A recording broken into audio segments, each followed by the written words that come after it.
All right, thank you so much, Joe. And thanks very much to the ACE, all of the ACE volunteers. I started out as a board member in the first 2 years when it was getting started, and very excited about this program. I've already had a few students from ACE come through my program, and I'm really excited to say that they've been amazing in our architectural engineering program. My name is Professor Gregory Brooks. I have been teaching here at the Civil, Architectural, and Environmental Engineering building for 20 years. My background is in architecture. I have an undergraduate and a graduate degree in architecture. So if you want to ask me questions about, architecture education or working in the architectural profession, I love to talk about that. And I've been teaching architectural engineering here for quite a long time. Hang on one second, I just want to check.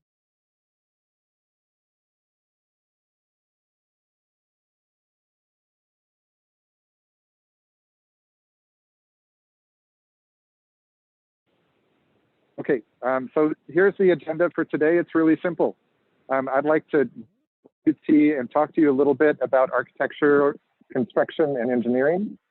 And then I would like to introduce you to some ideas about education after high school, different options. So I've prepared some slides, and I hope that's not me making that noise. I don't know what it is.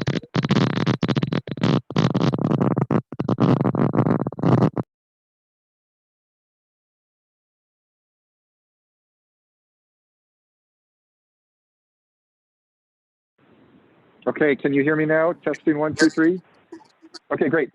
All right, so we're going to talk about education after high school, right? And then I'd like to have a question and answer session, and then I'm going to send you guys off on a tour, okay? These groups that we've formed are intended to be groups of 10 or less. And the students who are in your group, the architectural engineering students or architecture students that have volunteered, could you just raise your hand in your group real quick so that everyone in your group knows who the university students are? Make sure you've introduced yourself around to everybody when we get started, okay? Thanks very much, you guys. Great. Okay. The tour is intended to be informal. It's just for everybody to get a chance to walk around UT's campus. So I'm leaving my very capable students in charge to decide where they would like to go with you. And if you have a special request, you can let them know. And I expect you guys to go out, walk around campus, and to return to where you started. Is that clear to everybody? You should return to your starting point in about 45 minutes. So once we get started, that way you know where you are relative to where you were dropped off, and you can find your ride home and so forth. Okay. All right. I'm going to pull up some slides that I've made for you guys. So they're in landscape format. I'm going to try to share my screen here. I've never done this on the phone before, but I've practiced a little bit on my own. Okay, Joe, are you still there? On your phone. Yep, I'm here. Okay, Joe, can you make me the host, please, and then I can share my content. Thanks so much. Do you know how to do that in participants? Yep, should be able to go now. Great. Okay, thank you so much. Okay, that's looking good. All right, let's see here. So I'm going to share my screen and see if I can get it working here. One second. I'm going to go to my text.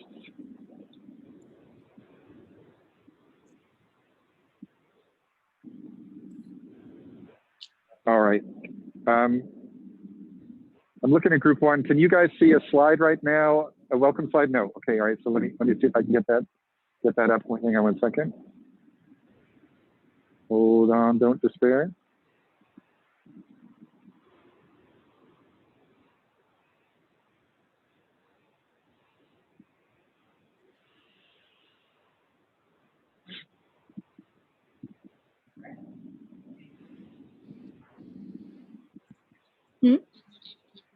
Yeah, sure.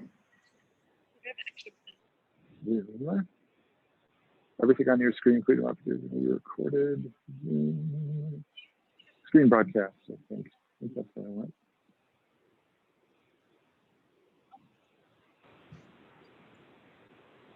All right, let's see if this works now.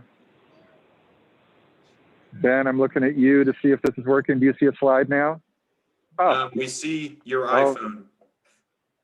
you see, good. You see a slide that says welcome ACE group?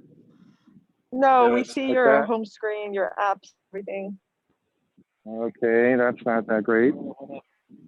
Okay, let's see if you can help me here. How we do this? We're going to Zoom and sharing your screen. So let's see.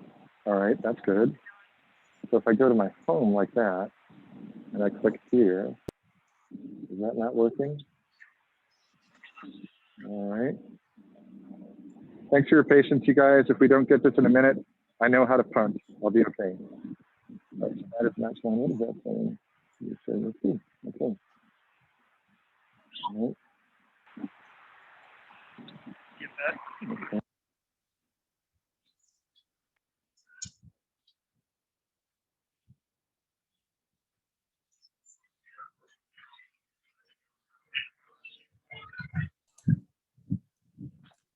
Yeah, and Gregory, if you'd like to send them to me in an email, I can share from home.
Okay, please go ahead and talk amongst yourselves. I'm just transferring some images. Thanks, y'all.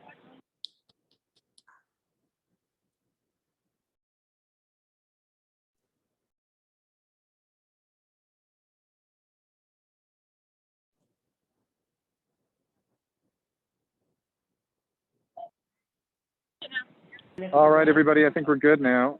Success. All right. Huzzah!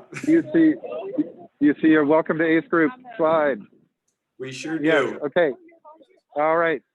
So welcome, ACE group. Here we go. We're back on track again. Thank you so much for your patience. All right.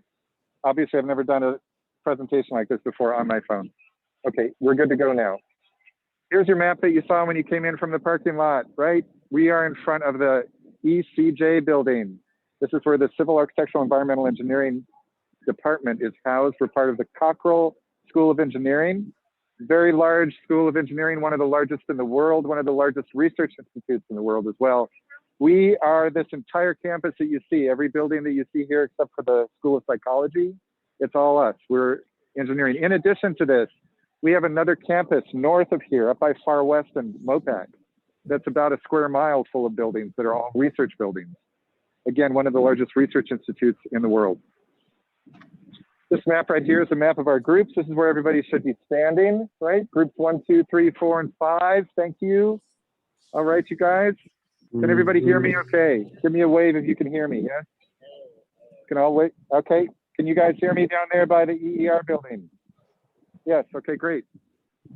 All right, these are our students that have volunteered for today. I want to say thank you again to everybody who's come out here in the evening to help me out. Thanks to my RTs and to our architecture students. You can listen into the chat. Oh, you. Okay, and if you have your microphone on, please mute it. Thank you so much. Please make sure your microphone is muted. This is an aerial image of the University of Texas at Austin. This is where you guys are right now, and you're down in the lower left-hand corner. You can see the stadium over there on the left and downtown on the horizon, right? You can zoom in on this by just kind of, squeezing the image and pushing and pulling, right? This is where you guys are going to be walking around. Welcome to UT, to the central campus. This building is the building that's next door to me right here. I'm pointing at it right now. That is the EER building, Engineering Education Resource Building. This is our flagship building, one of the most expensive buildings ever built for any university in the world, the most expensive building ever built for the University of Texas system. This is a building that has research spaces on the left-hand side and electrical and computer engineering on the right-hand side. It has a beautiful atrium in between, in the middle. If you look at your photo, you can kind of zoom in on it and see what the students that are down there are looking at. This building is very special. On this slide right here, you can see the different spaces that are inside here. I'm going to just zoom in and show you some of these. We have this beautiful bowed truss bridge inside and these beautiful clear glass windows that look in between the two buildings that are clear, so people in one building can see everybody in the other building across the atrium.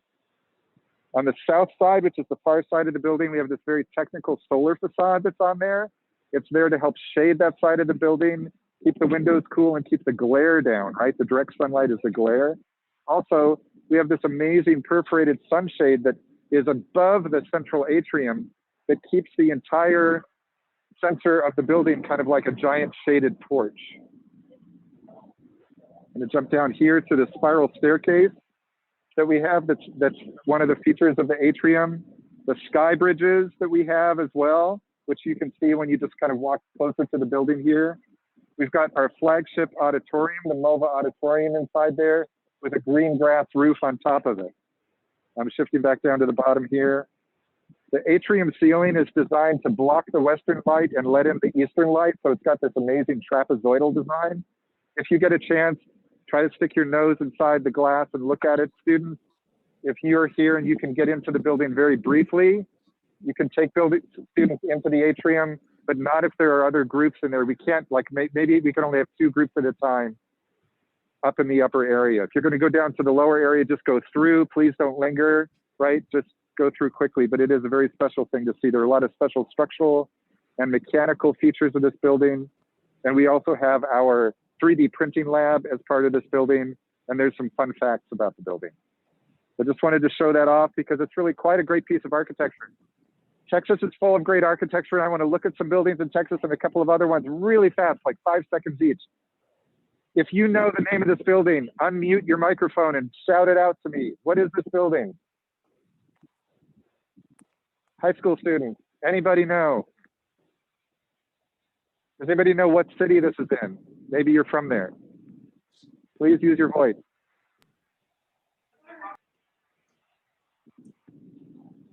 Hello, say it again. How about my students, Archie students? Do we know where this is? Fort Worth. Fort Worth, yes, excellent. Anybody from Fort Worth or Dallas? This is the famous Kimball Art Museum in Fort Worth. How about this building? Not in Texas. Anybody know, high school students, ever seen this one? It's a Archie Geary, I students? think. That's Frank Gehry. Well done. Good job. Good job. This building is not in the United States. It's in Spain. This is the Guggenheim Museum in Bilbao, Spain, all clad in titanium by Frank Gehry, architect. How about this bridge? Anybody ever seen this bridge? High school students, come on. Anybody from Dallas? Anybody been to Dallas? Nope. Okay. Woo! Archie students, Margaret Hunt Hill Bridge in Dallas by Santiago Calatrava, the very famous architect and engineer. How about this building? You ever seen this? This is the Wiley Theater in Dallas as well, by Rem Koolhaas of OMA, very famous theater, beautiful kind of ground level that you can just open up the glass doors and walk out on. This is where you can go and see fantastic plays. This is the Perot Museum of Science in Dallas as well, by Morphosis out of California, very famous piece of architecture and engineering. How about this building? Does anybody in high school know this building? It's very significant. It's the Burj Khalifa. Yay, thank you so much. The Burj Khalifa, tallest building in the world. Tallest building in the world. All right, 1/2 mile tall. How about this building right here? Anybody ever seen this crazy thing before? This is in Spain. That is a giant wooden pergola, giant wooden structure with a park on top, and it's all made out of glulam wood in Sevilla, Spain. How about this fantastic thing? Anybody recognize the architect style? Maybe you can name the architect that did this. It's the Zaha Hadid. Thank you, Zaha Hadid, probably the most famous female architect of all time. She's recently passed away. The office is still continuing, hundreds of projects underway. This is what the structure looks like. Check that out, you guys. Those of you interested in structure and construction, look at the complexity of this building. Look at those trusses, steel, concrete building. Okay, this is a city called Masdar. It's in the United Arab Emirates, and it is the first zero carbon, zero waste city in the world. It generates all of its own electricity, and it's designed entirely to be low energy. In fact, it's energy positive, of course, because it takes care of all of its energy. It is actually over half built in the desert outside of Abu Dhabi. And of course, this is the architecture that is being designed right now for the moon by Foster and Partners. So for those of you who think you're limited to just building on this planet, that's not the case anymore. We are now figuring out how to actually build on the moon. So for those of you interested in engineering, architecture, and construction, that might excite you as well. Okay, I'd like to talk about education after high school really quickly, and I'm probably shouting, aren't I? Because I don't need to. I'm going to talk a little bit quieter. Okay, architecture, construction, and engineering are our areas of focus and more. There are more things to be considering beyond that that are related to it, so I'd like to talk about that. More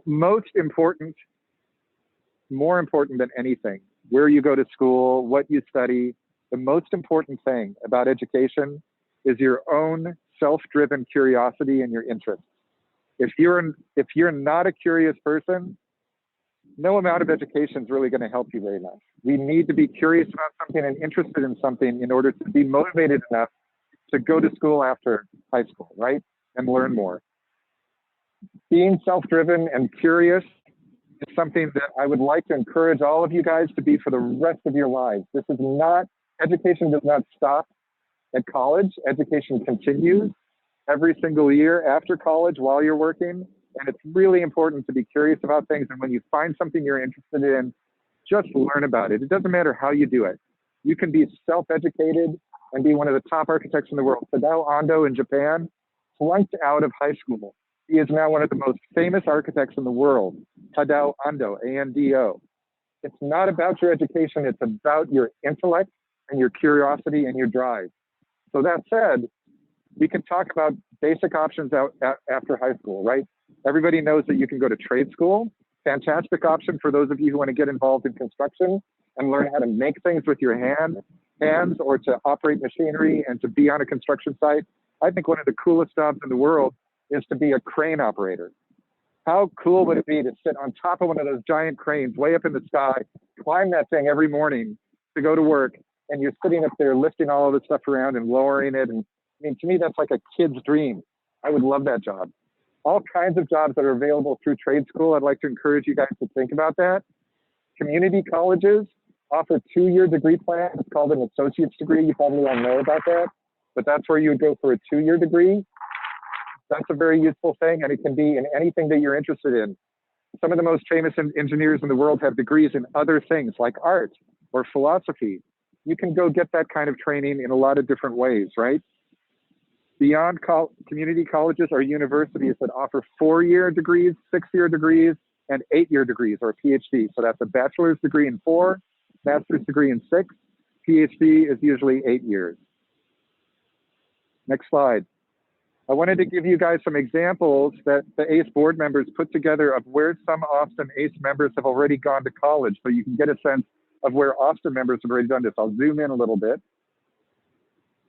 We've got some members that went to George Washington in civil engineering, UT Austin for architecture, aerospace, architectural engineering, mechanical engineering, Texas State University for urban and regional planning, construction, Texas A&M for mechanical engineering, architecture, and environmental design, University of Illinois at Urbana-Champaign for mechanical engineering, also a great architecture school up there in engineering, UW-Madison, civil engineering and interior architecture, University of Louisiana at Lafayette, architecture, more architecture at MIT, Notre Dame, and Syracuse. These are just some of the board, not the board members, but some of the Austin ACE members that have gone on to college, some of the places they've gone. Let's just talk about UT Austin briefly, and also about some of the other programs that are available around the country. We are one of the largest universities in the country, probably one of the top state universities in the country for just about anything. The College of Engineering is #3 in the country. The Architecture School is #5 in the country. For architecture, I'd like to zoom in on a little bit for this. In the Architecture School, they offer 4-year bachelor degrees that are actually Bachelor of Science degrees. You can get a Bachelor of Architecture degree. That's a 5-year degree, that first one we're looking at. You can also get a 4-year degree, but you can't be a licensed architect with a 4-year degree in architecture. You can get a 6-year degree in architecture. That's a Master's of Architecture. And you can also get a Master's of Architecture when you come in with a different degree. So let's say you wanted to do architectural engineering first, and then you wanted to go get a master's degree in architecture. You can do that, but there's a few more credits that you have to take that an architecture student would not need to do. For grad school in architecture, you can focus on things that you're really interested in. So you can spend 2 years focusing just on architectural history, or community and regional planning, or historic preservation, interior design, landscape architecture, sustainable design, and urban design. So those are the kinds of degrees that are typically offered in a School of Architecture and the ones that are available here at UT. In engineering typically offers 4-year degrees, 6-year degrees, and also PhDs. You can get a PhD in architecture, but it's not very, very common. In engineering, you can get a Bachelor of Science in Architectural Engineering here, specializing in the engineering of buildings. You can get a Bachelor of Science in Civil Engineering here, and that's like transportation, like roads and tunnels and power plants and large infrastructure for cities, right? Civil engineering, bridges. Bachelor of Science in Environmental Engineering, that's water quality and air quality and soil quality and understanding the science behind that. You can go to grad school here at UT for Building Energy and Environments, which is energy efficiency and the design of the HVAC systems inside to make them healthy for human beings. You can specialize in construction engineering and project management. So those of you interested in construction, if you were to get a master's degree in construction engineering and project management, you'd very quickly catapult to the top of a construction firm in terms of leadership. Environmental and water resources engineering is an additional graduate degree you can get, or geotechnical, which has to do with soil technologies. Infrastructure materials engineering, which has to do more with large city infrastructures. Mechanics, uncertainty, and simulation, which is like the physics and mathematics behind a lot of these things. Ocean engineering, structural engineering of buildings, sustainable systems, just looking at sustainability, getting a degree in that related to buildings, and transportation engineering. That gives you just kind of a flavor of all of the different degrees that are out there. I'll share these images, by the way, with our ACE board so they can pass them on to you guys. In addition to these degrees are other degrees at other universities. So, for example, there are 4-year degree plans out there where you can just get a construction engineering degree. We don't offer that as a 4-year degree here, but you can find those elsewhere. You can also find degrees in specializations like indoor lighting or in daylighting technologies and trying to design buildings like this to bring in just the right amount of daylight and all the technologies behind that, the electronic technologies behind it. There are all sorts of different degree plans out there for you guys to think about. So when you do study buildings in high school, and when you start thinking about buildings and you're traveling and you're looking at buildings, if there's a particular aspect about the building that excites you, maybe it's the outside skin, maybe it's something that's going on inside, maybe it's the issue of sustainability, maybe it's the issue of energy efficiency, anything like that that you're interested in, start learning more about it now, and that might be your thing. That might be your thing that really excites you, that could then take you to a place where you're educating yourself with some kind of a degree or additional training to be able to give yourself an edge in the industry, right? Okay, that is it. That's all I've got for you guys right now. So I wanted to offer, if you would like to use the chat, I'm going to go ahead and turn this off here in a minute, this presentation. This is a map of campus. Right before I turn these images off, I just want to show you again kind of where you are. You guys are in the very top of this map. I'm going to just kind of zoom in. You're right up here at the top of this building. There's Dean Keaton. and you parked at that blue parking structure, and you're over kind of like right there. Okay, so that's where you are on campus right now, and your student guides are going to take you around to the rest of campus in a few minutes. So before you leave, let me just go ahead and close this presentation. See if I can do that. Stop sharing. And I'm going to turn on the chat box and see if there's anybody that has any questions about UC or architectural engineering or anything like that. For those of you at home, I'm going to go for a walk with you by myself, and I'm going to walk around campus for 45 minutes and show you around a little bit, okay? For those of you that are not walking with me, that are in your own groups, you can go ahead and leave the Zoom meeting after the question and answer if there are any. Okay, any questions for Professor Brooks? I'm looking at the chat, or I'm also listening. Nope. Okay, great. Really excited to launch you guys off into UT. So for our student guides, can you still hear me, Ben? Okay, you guys are now in charge, my Archie students and our architecture students. So please go ahead and take your groups for a walk for 45 minutes. Please be back here. What time is it right now? It is 6:40. So let's call it 6:45. Let's try to be back here at 7:30. And I'm going to go ahead and go for a walk as well. And I'll see you guys back here at 7:30. Thanks so much. Okay. All right, let's see. Is there anybody still with me on Zoom? We got a whole bunch. You got about All 40 right, of excellent. us. 40, look at all of you. Thank you so much. All right. I'm going to go ahead and unmute my video here for a second, and I'm going to need to do that. Okay. All right, I'm going to reverse my camera so that you guys can see what I'm looking at. Flip my camera around.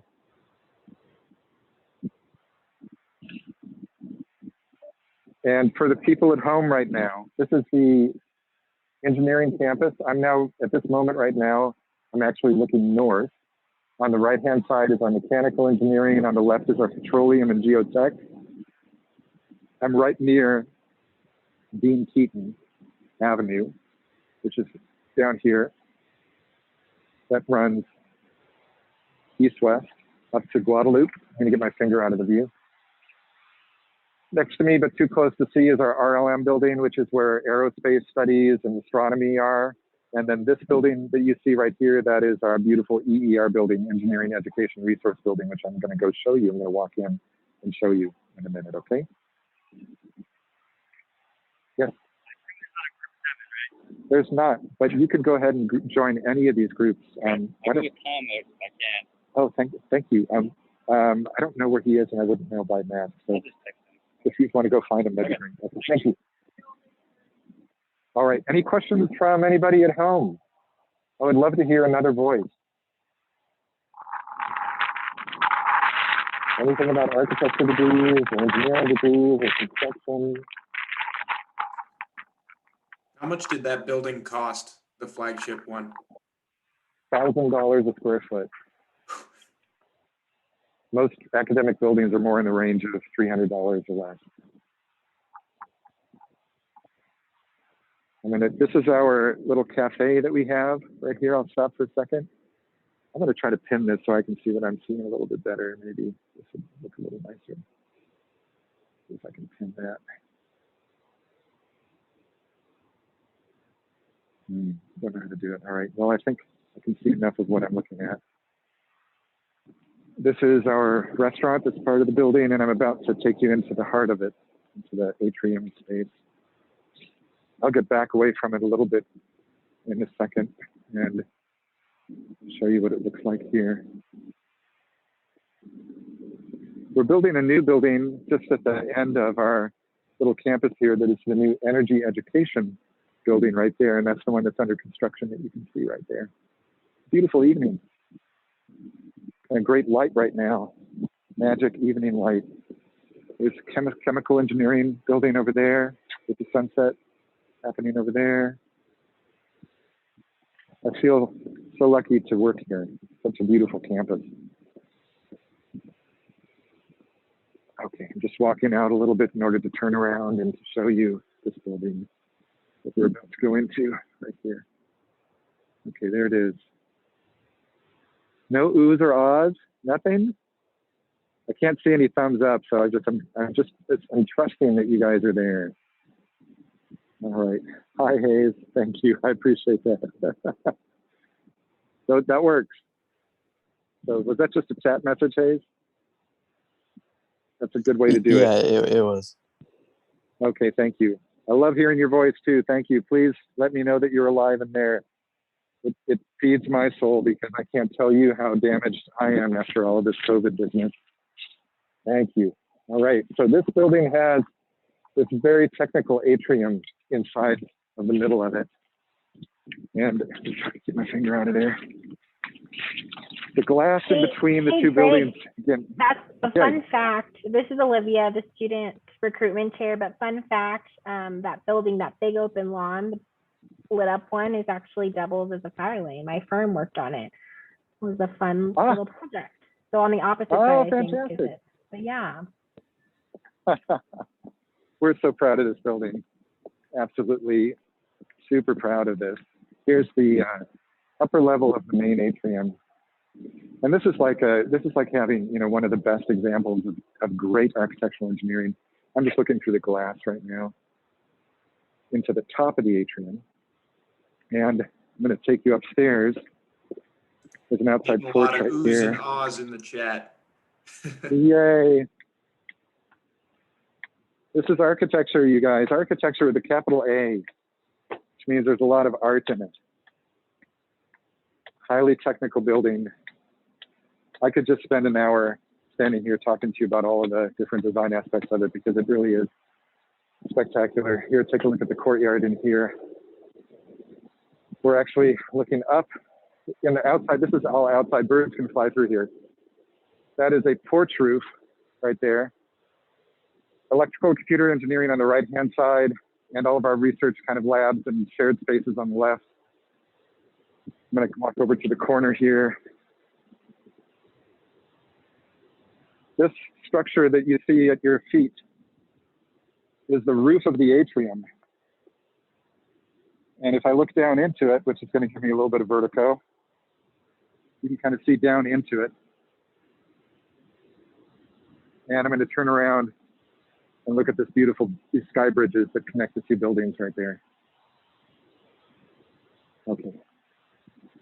If we have more time when I circle back around, I'll go inside and give you guys another glimpse, but from the inside of the building. Look at that, we've got a beautiful sunset here. All right, welcome to the College of Engineering, University of Texas. I don't know how miserable this is for you to kind of watch my screen just shaking while I'm walking, but I'll just do the best I can to keep it steady. It's not too bad. You got a nice phone. It looks really good, actually. Oh, great. Okay. All right. What is a full wall of windows called? What is what? A full wall of windows. That's called curtain wall glazing.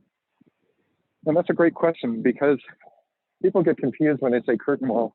That's actually shorthand for curtain wall glazing. And what it means is if you take the structure of a building and you imagine the structure of a building, a bunch of columns and beams on it, and you want to put a skin on it, old school way of doing it back in the ancient days was to just stack things up with the columns and the beams. So everything is coplanar in the same plane. So the weight of the building is resting right on top of the beams. We don't really do that today. What we do instead is we build the skin of the structure of the building, and then we build a skin that we just hang on the outside of it like a curtain. That's why it's called curtain wall. And it doesn't have to be glass. It can be brick. In fact, it's going to blow you away. This building right here is all curtain wall. It's hung on the outside of the building. Some of it is actually resting inside of the structure, but primarily this is a curtain wall building, like that narrow end right there of all brick. It's hanging outside of the structure. Same with this beautiful building that we just looked at here. All of those skins are hanging on the outside of the structure that is called curtain wall. Curtain wall glazing is just when you make a curtain wall and it's all glass. like most high rises that you see that are all glass, which turns out to really not be a good idea from an energy standpoint. I can teach you a little bit about that right now if you're interested. When you think about the insulation value of materials, which is sort of like, is it cold outside? Should I put on just a t-shirt or a sweater or a nice down coat, right? You choose those based on their insulation values. Well, in architecture, if something has a really good insulation value, it has a high R number, like the red letter R, like wall, right? And so R1 is the insulation value of a single pane of glass. It's not very good. It's like a 10. R2 is the insulation value of 2 layers of glass with no argon. R4 is 2 layers of glass with argon-filled gas with the gas in between. Here's a great sculpture right here that I just want to enjoy with you for a moment. It's a little noisy, but this sculpture is a tensegrity sculpture, which means that every single member in here is in tension or compression, pure tension or compression. All of the canoes and boats are in compression, and all the steel cables are in tension. The whole thing is held up just at that one post right here. That's called a tensegrity, T-E-N-S-I-G-R-I-T-Y structure. Okay. That's the post, and there's our sculpture right there. Sorry for the fingers. This is right outside of the Norm Hackerman building, and I'm walking right down Speedway. This is the Speedway Mall I'm walking down. What a beautiful evening. Whoa, hang on. Sorry. That's the wrong button. Sorry. All right. If I back off just a little bit, you guys can see the top of the tower over there. Do you see the top of the tower peeking out? Let's go run over there and check that out. I'm going to walk down Speedway with you. So back to insulation values. As we walk down the Speedway Mall here, I'm walking south towards the Capitol or south towards Gregory Gym. And the stadium is over on my left, about 2 or 3 blocks away. So R4 is the insulation value of just kind of a standard window, like this window right here that you see on these buildings, okay? R4. A standard wall that keeps out the cold and the heat in Austin, Texas is R15, 1-5, R15, okay? If you think about just the numerical difference between a wall that is R15 and a glazed window that is R4, basically a window is a hole in the wall when it comes to energy, okay? That's why building a high-rise out of all glass isn't a really good idea, because you can't keep the energy in and you can't keep the energy out.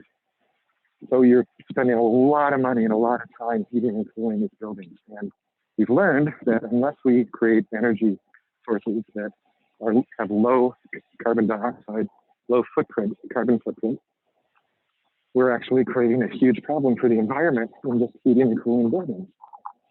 One of the things that we really spend a lot of time, here's a beautiful building. This is the Dell building, where a lot of computer programming is studied here.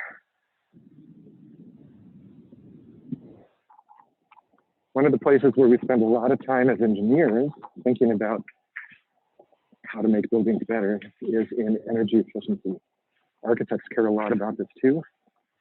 It usually boils down to something as simple as this: the percentage of glazing on your building. Honestly, the less glass you have on your building, the more easy it is to be energy efficient. Unless you live in a climate that is really mild, like San Diego. San Diego's average temperatures range between 60 and 80 degrees, right? You don't even need a heater or an air conditioner in San Diego. You don't need anything. I have a friend who lives there, and the only form of heating he has is a hot water bottle that he puts in his bed on cold nights. That's it. If you live in a city like San Diego, you can make your building all out of glass, especially if you can shade the sides that the sun is hitting with louvers or some kind of interesting method like that. Here, I'm getting close to the tower there. I'm gonna walk up these steps with you guys. So if you live in a really mild climate, you don't have to worry so much about the insulation value of the building envelope, of the skin of the building, right? Makes sense. So thanks for asking about curtain wall. You got a big answer, didn't you? My We had father another always one said come that, in just asking what the material was for the porch roof of that other building. oh yes, it is steel. Steel and glass, all steel and glass. There's the UT Tower. I thought you guys might like that for a moment. You can do a screen clipping if you want to. Oh, the light is beautiful right now. Oh, sorry if I talk too much. My father, his name is Lee Brooks, and when he introduced himself, he used to say, "My name is Brooks," like babbling Brooks. Which he was also a big talker like me. Hope I'm keeping you interested. Here we are on Inner Campus Drive. Here. And I'm heading up to the main building. I'm going to go ahead and look at the Capitol with you guys and look at the main tower. I'm going to walk up. Is this pretty good? Is this working pretty well for you all? Looks great Anybody on else my have end. any questions? Good. Anybody have any more questions about degrees or what it's like to work in the architecture profession, or who are the most famous architects and engineers, or anything?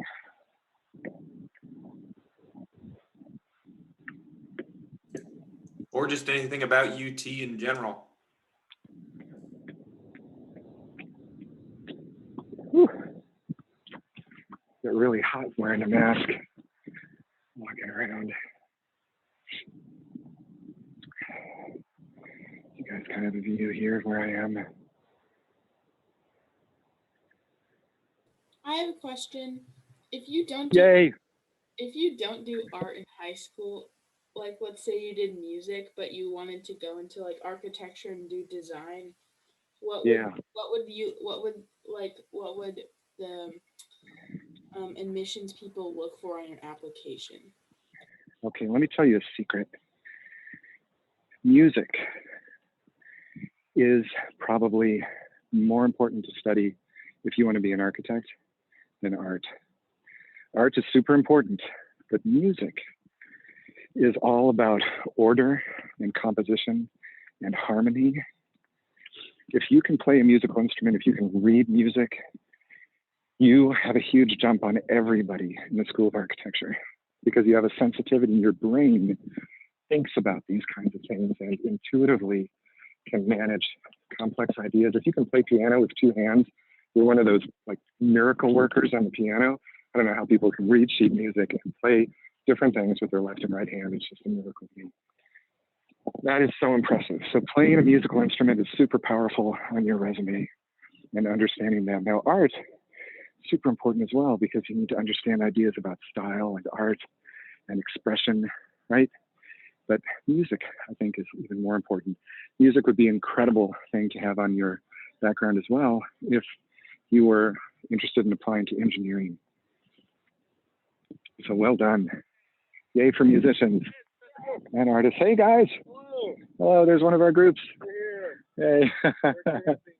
It's a good place to be right here at the main building. Oh, the Capitol building is, there it is. Can you guys see that? So this is called, this is where we are right now. This is the main building that I'm standing on the steps of. And this is one of the buildings for the School of Architecture. This is called Sutton Hall.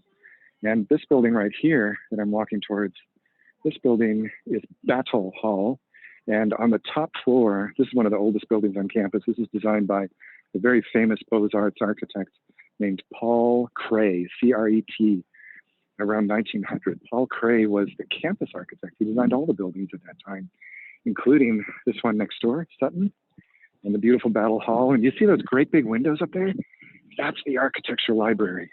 One of the largest architecture libraries in the world. One of the most beautiful spaces I've ever been in. All wooden ceiling, wooden beams, beautiful stone walls and wooden tables, and it's a fantastic thing. Great piece of architectural history. Okay, here's the Sutton Hall. Great shot of it right there. One of the oldest buildings on campus. It's pre-1900. So we got a question asking, what are some famous architects have designed, or which famous architects have designed buildings at UT? All right, at UT, Paul Cray, other than that, we don't have signature architects necessarily. We've got some big firms that have made some really beautiful buildings, but we don't have signature firms. We had one called Herzog and Demeron that was going to design the Blanton Museum of Art back about 25, 30 years ago. And they were stopped by the regents because the regents had just at that time created an initiative to have a master plan for style of buildings on campus, because in the 1990s, 80s and 90s, a bunch of buildings were built that don't look anything like this building. And they look like the engineering building. And a lot of people didn't like that. They felt like all buildings on Central Campus should look like this. By the way, I'm turning to my right. Ooh, everybody hear the bells?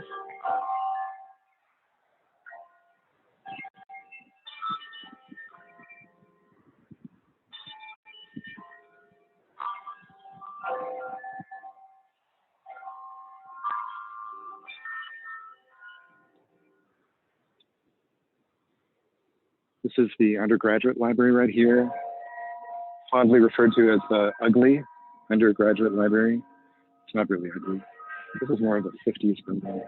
You can notice that even though this is kind of a modern building, it has elements of the historical building, like this overhang on top and these tall windows with ornate patterns. This style that we're looking at on campus is called Spanish Renaissance. So it's mimicking architecture from the Renaissance in Spain. And so buildings like the beautiful Goldsmith Hall here, which is the main building for the School of Architecture, and our Student Union building, which is over here, these are all done in the Spanish Renaissance style. So back to your question about architecture, we don't have a lot of modern buildings that are designed by signature architects, but they are all designed by very famous large firms that specialize in campus architecture. So ENEAD Architects, ENNEAD, is the firm that designed the EER building, which is the one that I was showing you when I started the tour. This is the Student Union building right here. Is that a good view for you guys? And the Cactus Cafe, right? One of the most historic music venues in Austin is just right through that arch right there. You go into the lobby of the Student Union and you take a left and you can get into the Cactus Cafe. One of the most intimate places to see somebody play music. It's like the size of a large living room. They pack about 100 people in there and then they cap it and that's it. And the musician just sits in the front, usually solo or with one or two other people. And it's a great night of music. This is Guadalupe. Can somebody shout out the time to me? 7 o'clock on the nose. Great. Okay. All right, brilliant. All right, stepping back here, welcome to the University of Texas at Austin, West Mall. Goldsmith on your right, Student Union on your left. And behind me is Guadalupe Street, otherwise known as the Drag. Looking south here. And turning and looking north, which is not as great of a view because of the cars. Okay. I'm going to go ahead and bust the move north from here. Start heading back, and you're walking along the Drag with me. Yeah, one of the questions we got while you're here was how many buildings are there in the UT School of Architecture? Sutton, Goldsmith, Battle Hall is really, yeah, 3. 3 in the School of Architecture. School of Engineering is probably an easy 6 to 8 primary buildings. Of course, we've got our North Campus as well, the Pickle Research Center that has a bunch of research labs. That helps. One of the differences between the School of Architecture and Engineering, which I didn't know until I started working there, because in the School of Architecture, most of your professors will have a master's degree in architecture. Very few have a PhD. And when you go to the School of Engineering, almost everybody, nearly everyone, has a PhD. So you call them doctor, right? Doctor this or doctor that. All of those PhDs, I'm going to take a break here.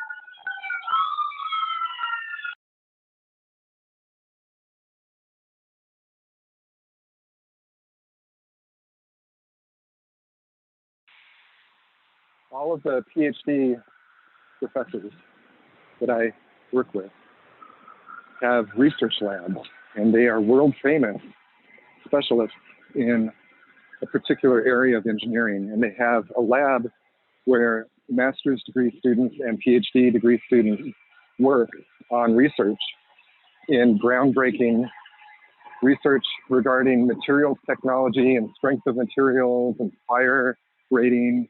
And many of the professors in our program are responsible for the building codes that buildings are designed to, that are part of the international codes.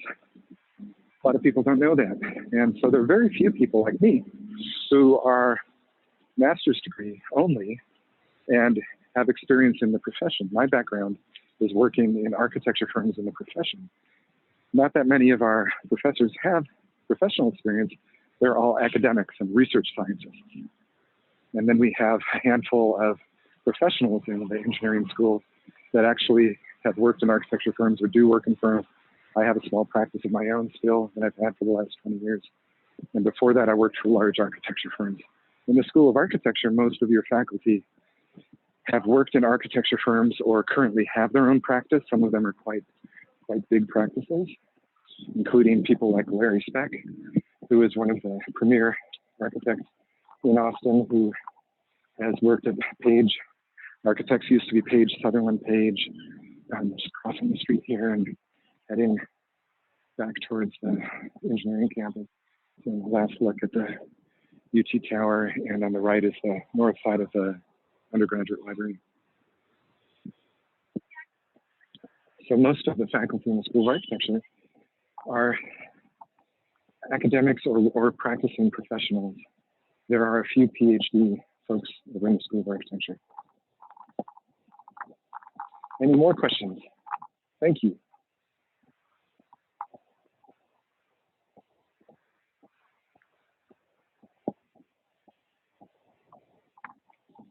Nothing more in the chat, but feel free to speak up, anybody, or shoot me a message and I can ask the question.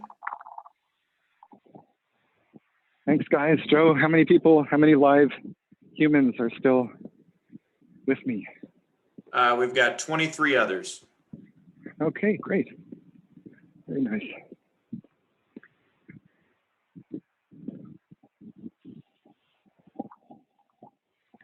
I think we're going to have a few minutes to be able to pop into the beautiful EER building and look around from the inside. That'll be fun.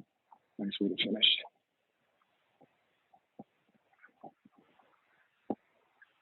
So I want to say to all of you who can still hear me that are in high school and are studying on Zoom, that my heart goes out to you. I know that what you're doing is really hard, and I have a student in my house who goes to Austin High, and from his experience, I can see how challenging it is to go to school on Zoom. I could go into a lot more detail about the suffering that is going on there, but I don't want to do that.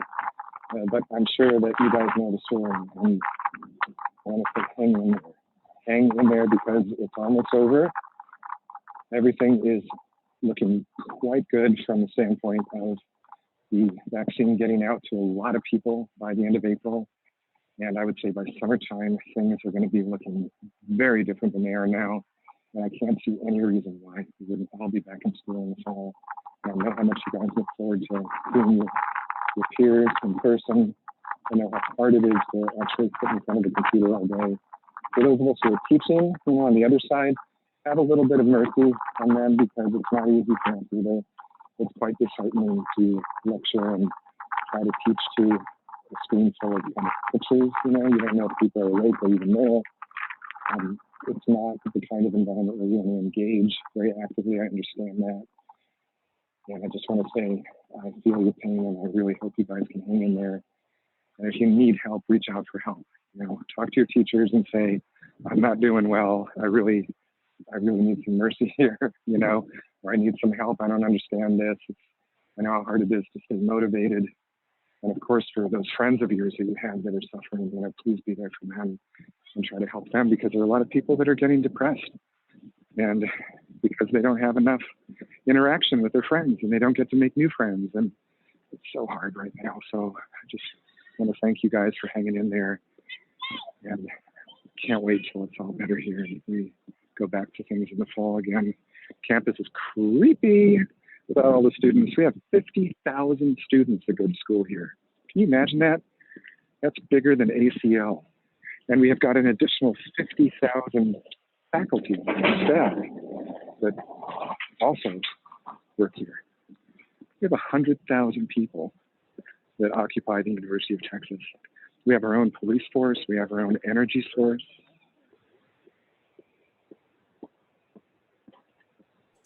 I'm Hey, about the Gregory, only we person got in my a entire question building. just kind of asking about the structural engineering program. Hit me. What's it like? All right, the structural engineering program is a graduate degree.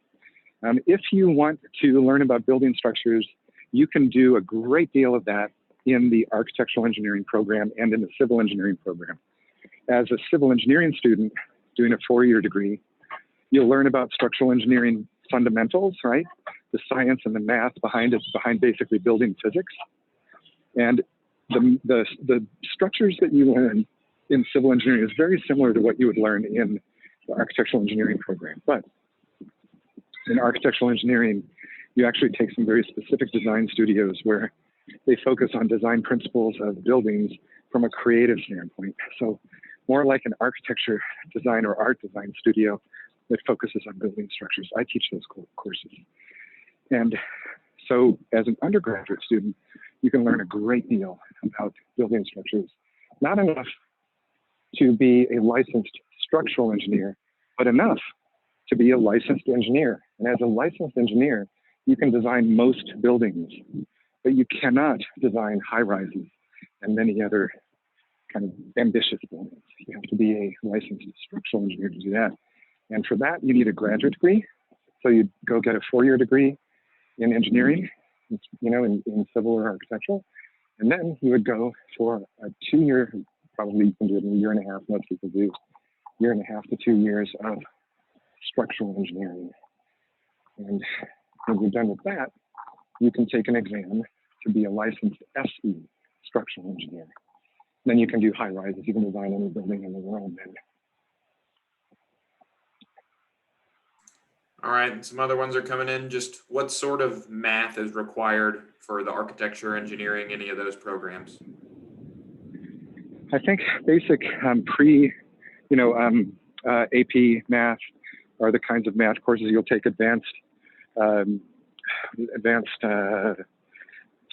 to be taking calculus. Here you're going to take like Calc 1, 2, and 3, I think. The specific requirements for that are not something that I've got a lot of knowledge just offhand about. But if you take most of your AP courses, yep, I'm in. Okay. If you take most of your AP courses in high school, you're all set. And you can probably even take those, you know, in the summer before if you needed to at community college. Okay, we're inside the building now. Not a lot of people here, just a few students studying. And I'm going to walk up here to the precipice, to the top of the atrium here. Here we are. Can you guys see that at home? It looks No amazing. oohs or ahs? Okay, thanks, Joe. All right, I'm going to go ahead and walk downstairs with you. And then you can see the roof of it. I can show you the 3D printing labs that we call our maker studios. What time is it, Joe? We're at 7:12. Wow. Yeah, you've really been jetting around. I know. Well, I teach in London in the summers, and people in London walk differently. They walk really fast. It's their main mode of transport. And so I walk miles and miles every day when I go teach there in the summer. And when I come back to Austin, I actually end up walking like that most of the time too. So I really get around. All right, we're down to the bottom now. Any more questions about structural engineering or architectural engineering or architecture? Anything that you'd like to get a degree in, or the type of career that you'd like to have? Here we are down at the bottom. I'm going to spin around. You guys ready? Here we go. All right. down at the bottom of the atrium. Now, this is a great place where we can talk a bunch of special features in the building. Right up here, there are these triangulated roofs that I was talking about, and the structural engineer actually came up with the solution. Structural engineer is Thomas Taylor. Thomas is a graduate from the RQ program, very famous structural engineer. He's a sketching engineer. He's an architect's favorite. He works with a lot of very famous architects around the country. And he came up with a solution for this roof by coming into the meeting with a piece of folded origami that his office made of what they wanted this to look like. And when you look at this atrium from this side, it all looks like it's solid, but when you go around to the other side, all of the other sides of these triangles are glass. So they let all the eastern light in, but they block all the western light. Over to the right here, these are our maker studio, where we have over 50 3D printers of all different capabilities. And we have laser printers. These are laser printers in here. These are 3D printers. These are some of the little guys. I've got a sewing machine. And over here, hang on 1 second, I'm going to set you guys down just for a minute. Hold on.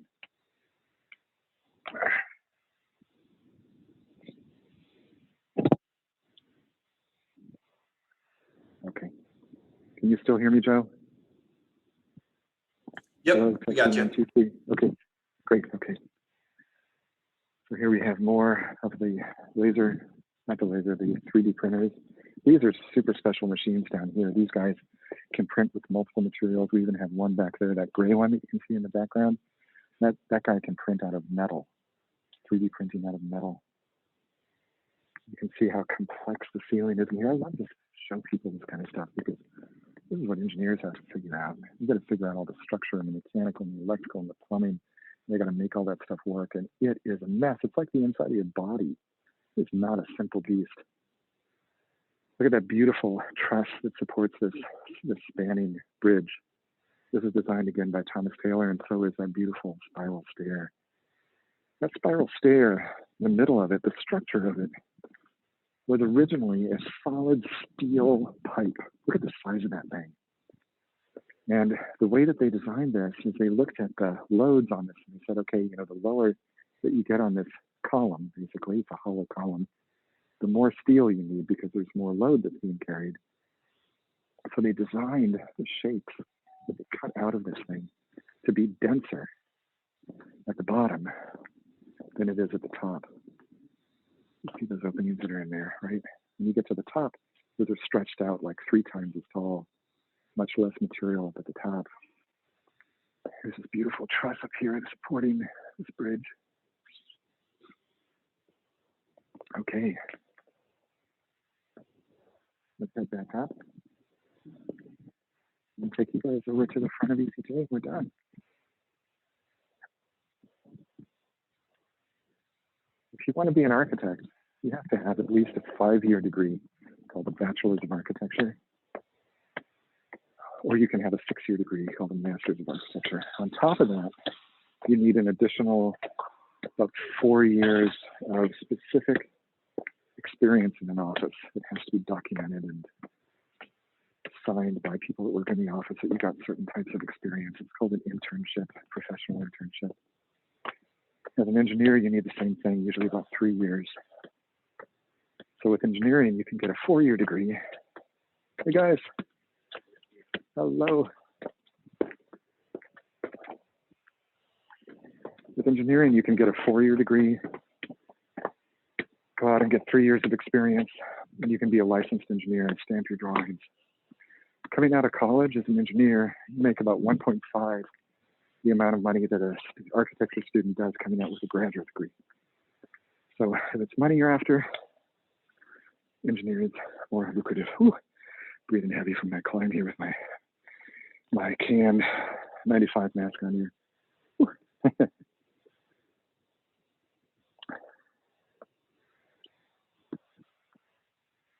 right.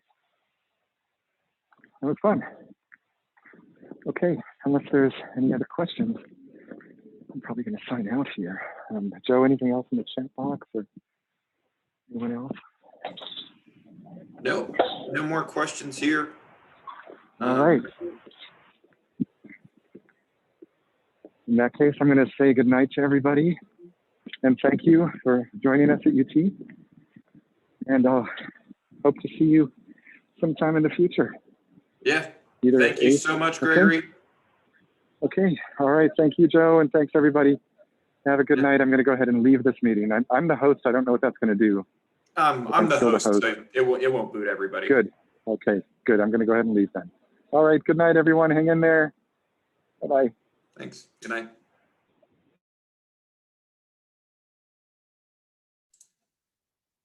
All right. If y'all are still on, feel free to drop off. We'll be following this up, but everybody have a great evening. Thanks for joining.